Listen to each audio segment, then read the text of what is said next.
Rama Siva Stuttering Mind. Hey guys, welcome back to another video. If you haven't subscribed, please click subscribe. And if you haven't clicked on the notification bell, please do click on the bell icon to be notified of any videos. And if you have any questions that you want me to cover, please do. So in this video, I'm going to be talking about why is it that speech techniques work really well in speech therapy and it doesn't work quite as well in the real world.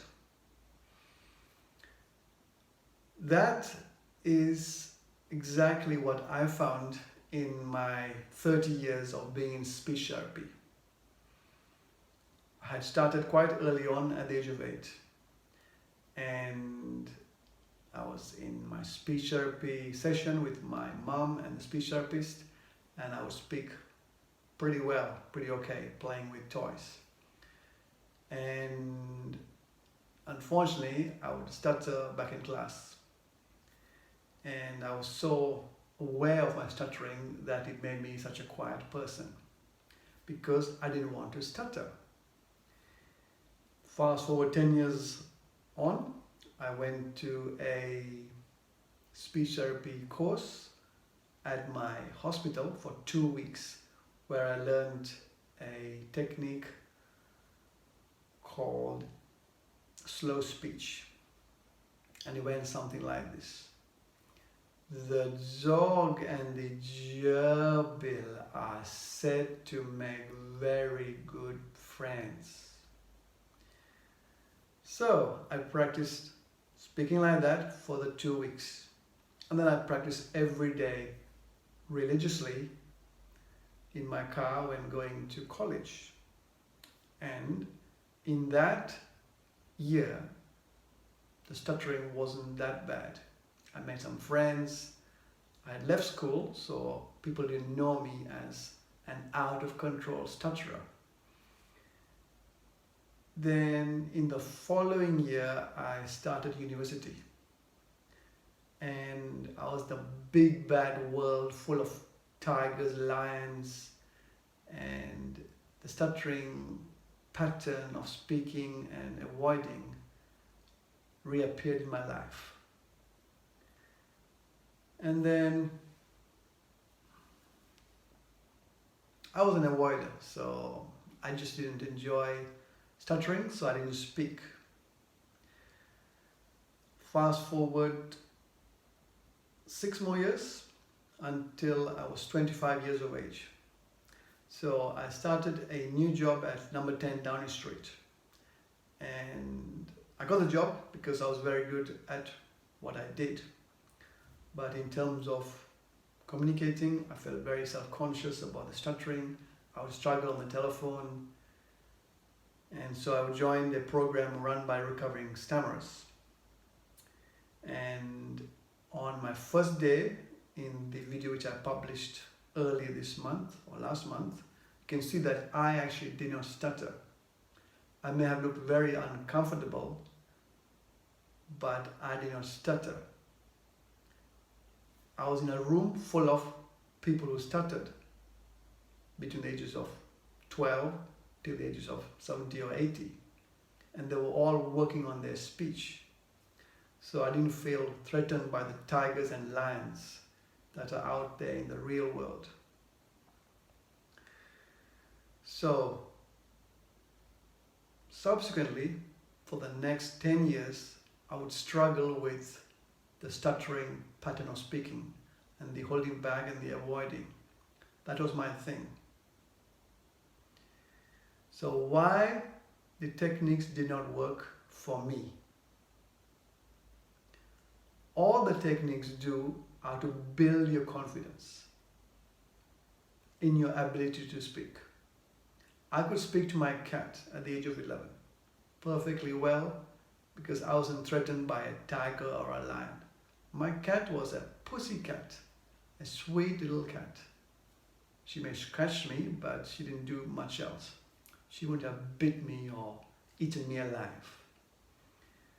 So all the techniques do is to give you confidence in your ability to speak without stumbling or stuttering. So at the age of 18, I learned the dog and the gerbil. Would I use the techniques in the real world? Would I speak like this? I didn't think so.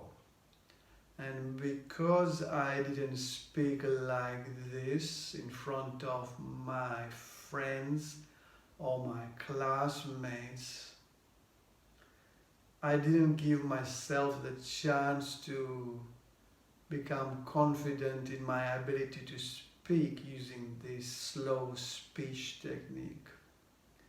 Now, looking back on my life, I believe even the slow speech technique would have worked really well with me, but I didn't give it long enough. I only tried it for 1 year and then I gave up. So fast forward till the ages of 25 to 35. Now I was learning coastal breathing. I was learning the letting go of the blocks and the hidden holes. And these are all techniques which are free. There's no copyright, so copy them and hashtag Stuttering Mind and post them on YouTube, Facebook, Instagram, wherever you want to. So at the ages of 25 to 35, I was using the techniques to not stutter. In my entire journey, my aim, my primary purpose was not to stutter. And let's be honest, trying not to stutter is like telling you not to think of the color red. So what I had to do was I had to embrace the concept of stuttering with power and confidence, which is what I teach on my own program. I encourage all my clients to stutter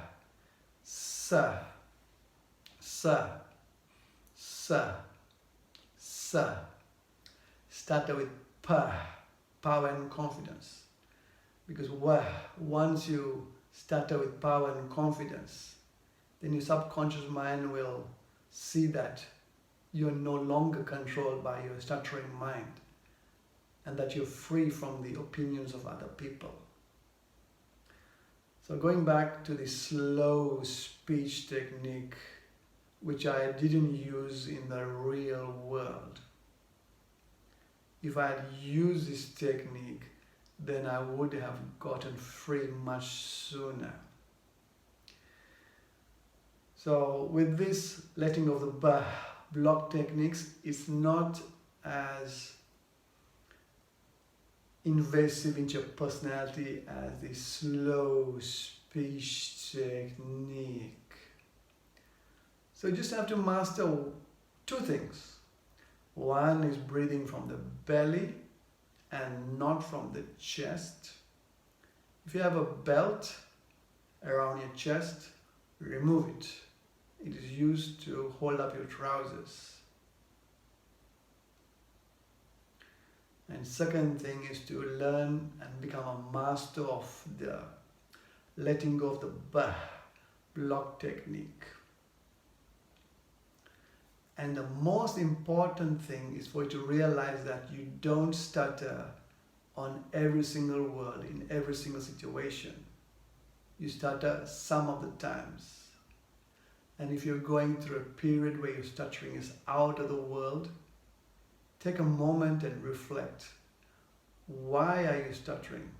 What part of you doesn't want to reveal itself? Work on your mindset. Many people who stutter don't stutter when they're by themselves. And that is why speech therapy techniques work really well in speech therapy and in your comfort zone situations. But they don't work in the real world simply because you haven't gone long enough in the real world, using the techniques to show the world that you are a stutterer. You're hiding the fact that you are a stutterer, or you're trying to hide the fact that you're a stutterer by using techniques.